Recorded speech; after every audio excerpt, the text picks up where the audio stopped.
Friends, நம்ம இன்றைக்கி bread வாழைப்பழம் வச்சு ஒரு ஸ்நாக்ஸ் செய்ய போகிறோம். ரொம்ப சுலபமானதான், நல்ல ஹெல்த்தியும் கூட. வாங்க எப்படி செய்யுதுன்னு பார்ப்போம்.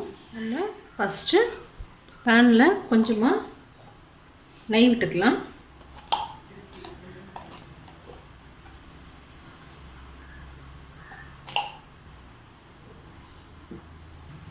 நெய் சூடோட நான் கட் பண்ணி வச்சுருக்கேன் பழத்ததில் போட்டுப்போம்.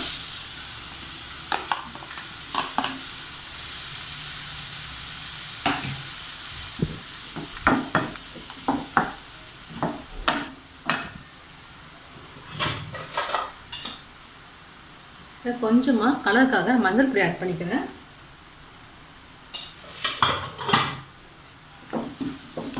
இந்த வாழைப்பழம் நல்லா உங்களுக்கு கரைஞ்சி வரணும்.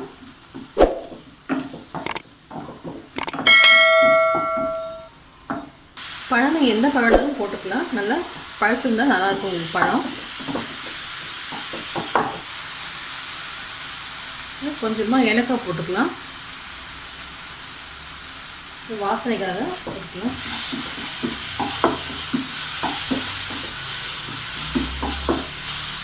கொஞ்சமாக தேங்காய் எடுத்து வச்சுருக்கேன், நம்ம அதையும் போட்டுக்கோங்க.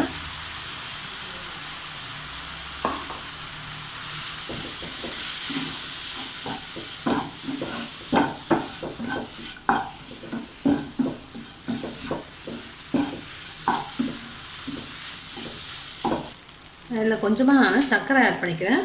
ஏன்னா பழம் ஏற்கனவே நம்ம இனிப்பாக இருக்கும். இந்த சர்க்கரை நம்ம தேவைக்கேற்ப நம்ம போட்டுப்போம்.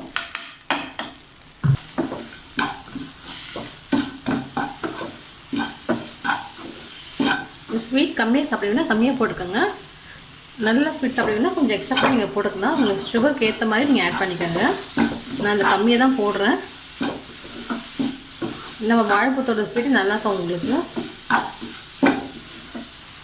நான் இதில் ப்ரெட்டை வந்து தூள் பண்ணி வச்சுருக்கேன். ப்ரெட்டை ஓரங்களை வெட்டிடுங்க. ப்ரெட்டை நடுவில் இருக்க ஒயிட் மட்டும் எடுத்து தூள் பண்ணிக்கிறேன்.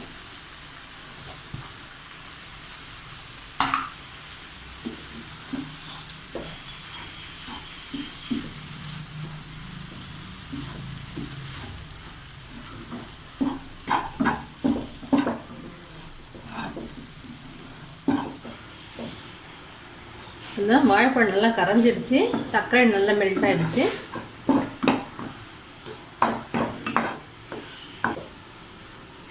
இப்போ இந்த ஸ்டேஜில் நம்ம ஸ்டவ் ஆஃப் பண்ணிக்கலாம். அதை ஆறட்டும். ஆறுனதுக்கப்புறமா நம்ம உருண்டைகளாக்கிக்கணும். வெயிட் பண்ணுவோம். நல்லா ஆறிடுச்சு. நல்லா இதை நம்ம பிசைஞ்சு எடுத்துக்கலாம். நம்ம இதை சின்ன சின்ன உருண்டைகளாக ஊட்டிக்கலாம்.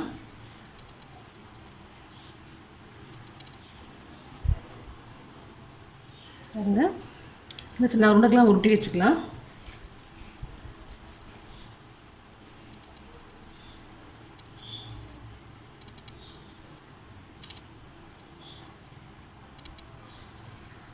இந்த மாதிரி உருட்டி வச்சுப்போம். நம்ம பாருங்கள், நம்மளோட உருண்டைகளை ரெடி ஆகிடுச்சு.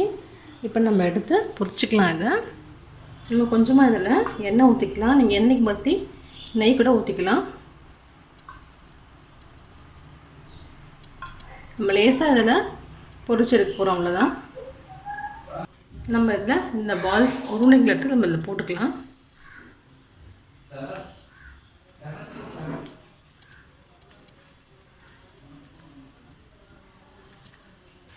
லேசாக இதில் நம்ம ஃப்ரை பண்ணிக்கலாம். அதெல்லாம்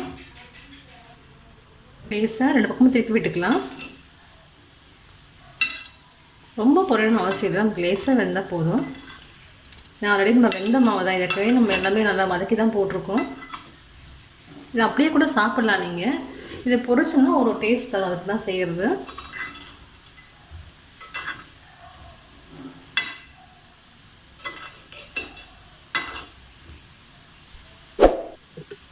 நம்ம எடுத்துக்கலாம். அது போதும். பாருங்க, 2 ஸ்பூன் நல்லா செவந்துடுச்சு. போதும், நம்ம இதை எடுத்துக்கலாம். எல்லாத்தையும் நல்லா பொரிச்சு எடுத்தாச்சு. பாருங்கள், நல்லா செவந்து பொரிஞ்சு வந்துடுச்சு. நம்ம இதை கொஞ்சமாக டெசிகேட் கோகோனட்டை மிக்ஸ் பண்ணி எடுத்துப்போம். இது ஆப்ஷனல் தான், நீங்கள் அப்படியே கூட சாப்பிட்லாம். இது நம்ம கோகோனட்டில் தேங்காயில் வந்து மிக்ஸ் பண்ணி சாப்பிட்டோம்னா அது ஒரு டேஸ்ட் நல்லாயிருக்கும் உங்களுக்கு. பாருங்க, அது லேஸாக ஒட்டிட்டு சாப்பிடும்போது நல்லாயிருக்கும். நீங்கள் தேங்காய் சாப்பிட மாட்டிங்கன்னா இது வேண்டாம் சேர்த்துட்டு நீங்கள் அப்படியே கூட சாப்பிடலாம். சும்மா அழகுக்காக தான் இது. அவ்வளோதான், நம்மளுடைய பனானா பால்ஸ் ரெடி ஆகிடுச்சு. இது ரொம்ப சிம்பிளான ரெசிபி தான். ஈவினிங் டைமில் குழந்தைகளுக்கு செஞ்சு கொடுக்குற நல்ல ஸ்நாக்கு. நீங்கள் செஞ்சு பார்த்துட்டு ஒரு கமெண்ட்ஸ் சொல்லுங்கள். தேங்க்யூ.